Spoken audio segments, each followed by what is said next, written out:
Hi and welcome, Miss Kira Speaks. If you are watching this video, please stick around to the end. And if you haven't already, go ahead and hit that subscribe button and turn on your notifications. I'm here for another episode of the Real Housewives of Atlanta, season 15, episode 3, A Star is Reborn. Now, we didn't get too much in this episode, although every time I say that, the video goes longer than I thought. But what we are talking about is BravoCon. And what we finally got was taglines. I had two favorites for this season, and they were Candy and Kenya. So Kenya's first was, I just don't do it for the culture. Honey, I am the culture. And secondly was Miss Candy, my roots are in Atlanta, but my branches are worldwide. Those are just the two that I favored. Sonya kind of always tends to talk about running, even though she doesn't run anymore. But you guys go ahead and get down in the comments and let me know who had your favorite tagline this season.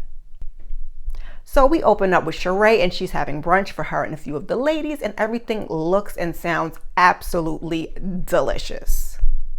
Sonya comes in and she says she's tired from BravoCon, and then in comes Marlo, who's ready to vent about helping William with the project while she was in the middle of the airport. Child, these kids will do it to you last minute all the time. She says Miss Sharon has helped her come a long way, and then we throw it right on back over to BravoCon, where they bring up Mama Joyce is still talking about Todd. Sheree, she's surprised, and Marlo says that Candy needs to fix what's going on under her roof because the streets are talking, and the streets are your mama. Damn, I hate to agree with Marlo on something, but child. So Sonya brings up Drew. I'm not fixing to do this with them this season. This season got me over here stuttering. Did I give you a hard time, or did you come looking for a hard time? And of course, production is on their job, so they're going to show us that footage. And on this one, again, this time I agree with Drew. Sonya came for Drew because she was an easy target, much like Marlo did at the end of this episode. Sonya says there was a lot unresolved after the reunion, which will come up again at the end of the episode. And she says that Drew extended her an olive branch, and then she pulls this at BravoCon. So Sheree tells the ladies about her meeting with Kenya from her perspective. She wants her friends to respect Martell, which is a little laughable, and tells them that she and Kenya agreed to disagree. Marlo says she wasn't fond of Martell at first either, but he's showing up. And I said, is he? Sheree says that he picked her up from the airport, and I said, ma'am is just happy with the bare minimum. But what I'm happy about is that we didn't have to see Martell at all this episode. We see Drew and Ralph, and they go on a rock climbing date, and she says last year things got rocky, so they went to counseling. If I had some sound effects, this is where I would insert some crickets. But the only thing that did stand out to me about this date between Drew and Ralph, Drew asked him about pursuing her music career and being less of, a full-time housewife. He says this was always the plan from the beginning, and they'll be like Ike and Tina. R.I.P. to the legend Tina Turner. But didn't I call Ralph Ike last episode? I'm just saying, but no. Not crazy Ike, like regular Ike. Ralph, what exactly is regular Ike? Now, Drew, she was thinking more of Jay-Z and Beyonce. I mean, we could have thought of anybody, Jay-Z, Beyonce, Peaches, Herb, anybody but Tina and Ike. Like, let's not let that be the poster child of our relationship. She's excited about her 30,000 streams, and Ralph is telling her like that's not really good, but considering that they didn't do any like advertising or marketing or any type of strategy because they're doing this whole thing independent, it wasn't too bad. She wants Ralph to be more involved going forward. Like, we were just talking about the strategy and the marketing and all those things. She wants him to be more involved because, she's really invested in getting this music thing moving at high pace, and he wants to take a step back already. I said, yikes. But Drew, she wants to be at next year's BravoCon performing. We get a quick scene of Kenya chewing somebody out for not following directions. And then she's telling us she's a boss, but also a mentor to those that work for her. She says she has a whole lot of patience. Meanwhile, the scene is showing us a little something else. When she gets a FaceTime from Monyetta, she is telling her that she is doing a performance at the Magic City Classics with the band for Kenya More Hair Care. And Monyetta agrees to do the choreography for her. And that I would love to see. And it's crazy when you're watching reality TV, because I watch College Hill Celebrity Edition, and they are in Alabama this year. So when they said Magic City Classics, I'm like, oh, Alabama, which, if you also don't know, is where Martell is. So that kind of worried me, but I just like tying the two worlds together. I'm not reviewing it. I thought about doing Your Girl's Overwhelmed. Let's push on. So we see Candy is having a meeting with the Don Juan. She wants to list out the things that they need to prepare for, and baby, that list is dumb long. Amazon Live, Candy Coded Podcast, Candy Cares event, Blaze's birthday. And the list goes on and on and on. And these are supposed to be the must-haves or the must-dos. And on Speak On It, when A1 hosted, he said that this whole thing was for stunts and shows, that Candy's list is far longer than that. I said, damn. And don't forget Todd's movie. And Candy says that she doesn't want to be the lead, that she just wants to be the EP, because when they're doing projects, people think that he's just producing, so she could be the lead, and Candy is working. Trust. Don Juan is telling her if she's going to be a part of it, that she needs to have just as much of an active role as she expects Todd to have in her projects. Or that I think he said that she requires of him. And I was like, they got this. Between Don Juan keeping Candy on track, her and Todd will be A-okay. And in comes Monyetta, and we have a quick conversation about the piano lesson and the red carpet for the event before we get back to BravoCon. And Monyetta asking, how'd everything go? Don Juan said that BravoCon was full of BS every time they hit the stage. So Mama Joyce and Candy were on the dynamic duo panel, and Candy gets asked, who would you trust more to control your money, Mama Joyce or Don Juan? Now we all know that Candy says Don Juan, because Mama Joyce probably would not be so nice to Todd. And so naturally the next day, when Mama Joyce is on her own panel, she takes a dig at Todd. Candy says she hasn't spoken to her mom since, and that Kayla was the one that told Todd. I was like, yikes, that's rough. Don Juan is asking Candy if she's ever told her mom how she feels, and I think we all know the answer to that one. He does too. He probably just said it for the show so we can get the answer, which is, you know. In her confessional, she says that it's upsetting that one day Ace and Blaze may have to see it. She doesn't care if she doesn't like her husband at this point. She just needs to respect her marriage.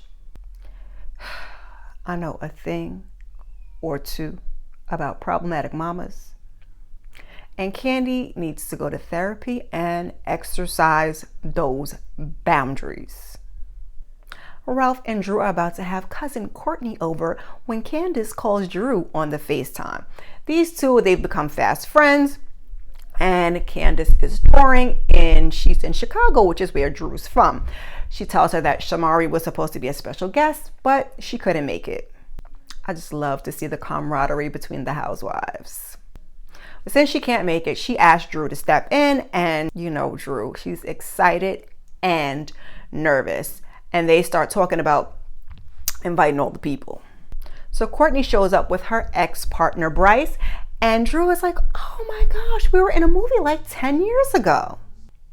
I think it was him that said that the two of them had a 24-year-old together, and Ralph didn't know she had a 24-year-old. And I said, first of all, who is co-parenting a 24-year-old? Let's be real. I guess the same one that brings her ex to dinner with her cousin. Courtney says when she and Bryce met, he was one of the hottest black men in America. He was in the group Groove Theory, and I totally did not recognize him. He was a joint back in the day. She says they dated on and off for 20 years.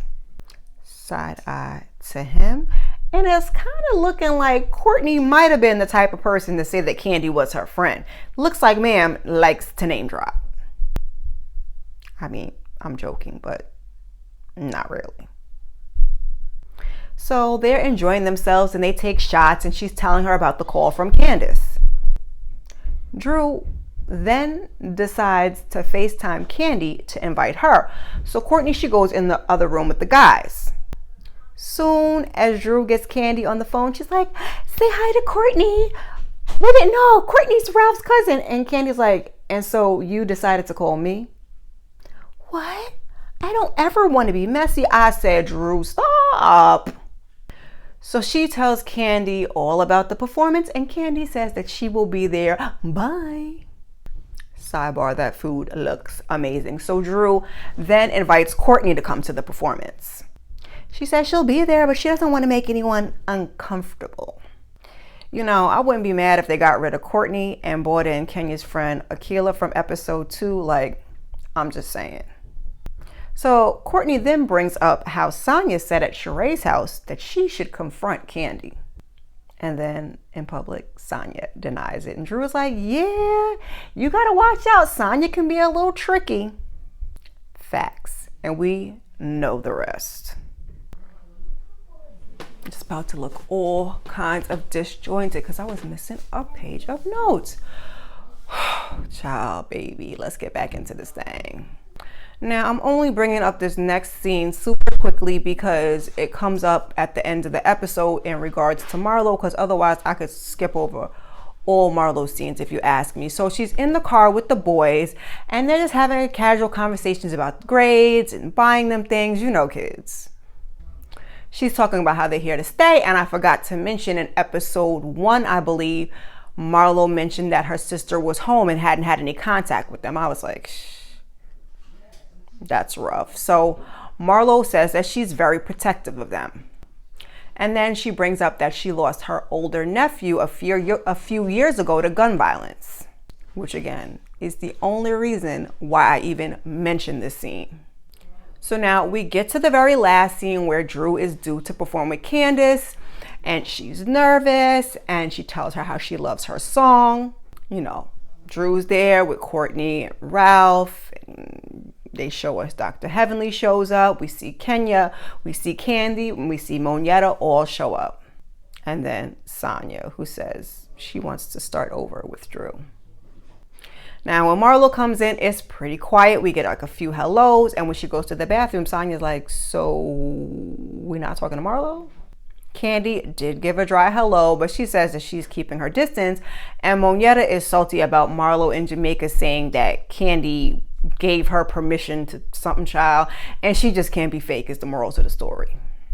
So Marlo comes back, and then Courtney joins the group, and Marlo is claiming Courtney, which Courtney, watch out, even though, So Sheree is sick and she couldn't make it, and we get a little confessional of her saying that she's sorry to miss an opportunity to flop it with Drew. Sheree, she thinks she's so funny, but she really is not. Child, and y'all jumped all over poor Candiace's wig. So she performs and then she calls Drew out onto the stage. So Drew, she does a little doo-wop, pop, pop, like call and answer type of thing. So the ladies, they listen and they like swaying like, and then it's over. And Candy's like, that's it? Drew is all excited. She's ready for tour. And in confessionals, Kenya is like, that is not a performance. Kandi is me. She says, I wouldn't have invited all these people here if that's all I was going to do.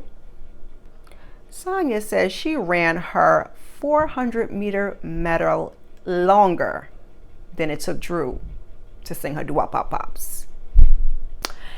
Production Ever So Shady shows us that Drew was about 43 seconds on the stage and Sonya took about 49 seconds. Production. Child.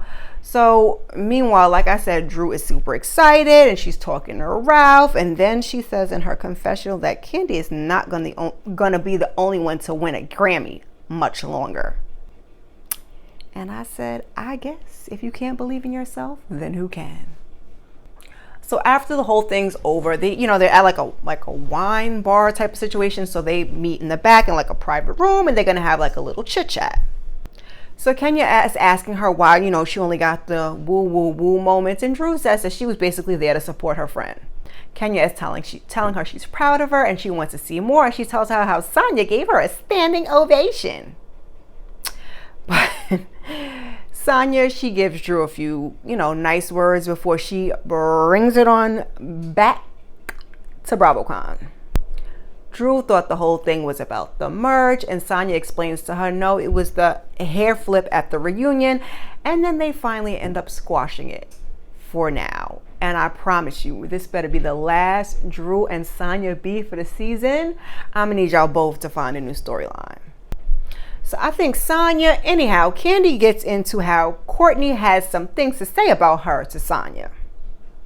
And then Courtney's like, I was born in the hood. And that's not exactly what she said, basically. And she's like, and I doubled down and I said I liked ghetto. Child, please just stop. Like the complete BS. So Candy says, let's be clear that the people whose event it was should be grateful for the support. She has a long range of friends that says you shouldn't be looking down on anybody. I agree. Candy says she brings everybody out.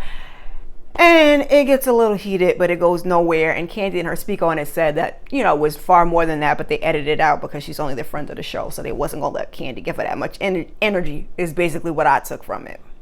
The guys are talking about getting it in on the tour bus. Meanwhile, Sonya is addressing the tension between Monyetta and Marlo. Monyetta saying that, you tried to play me, and, something about not talking behind people's back. And Marlo basically repeats what she says, and at the end she says that you said as long as I'm respectful, that's all that matters. And Monyetta's like, and you were not. Next.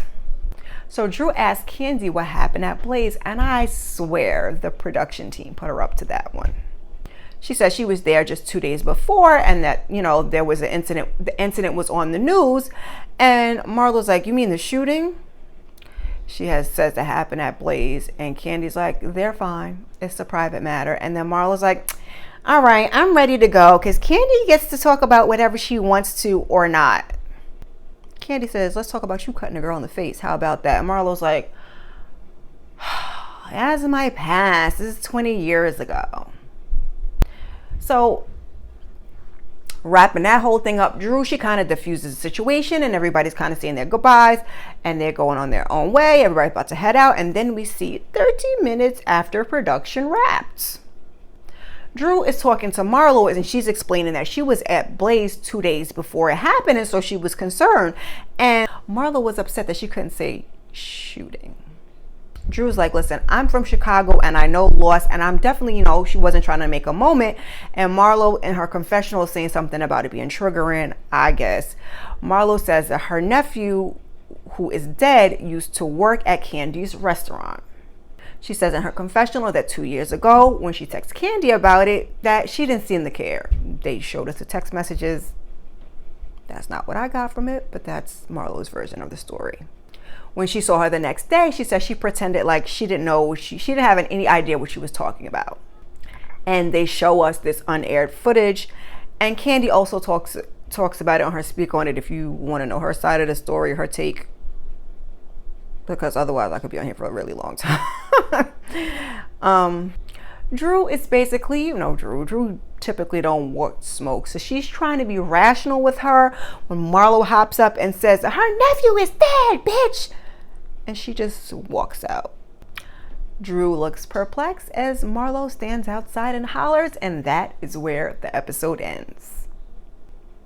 Now, what I got from it is Marlo wanted Drew to hold Candy's feet to the fire when she couldn't do it for herself. the whole thing, it really made no sense. And when I saw the clip of it prior to the episode, I thought she was talking about one of her current nephews, which I was like, but then I was like, Drew didn't seem to have a feeling about it, so it was kind of weird, and it wasn't that, and that's why I kind of brought up her with the nephews in the car earlier. We never heard anything about this nephew, but then she talks about it twice in this episode. That's why I said, yeah.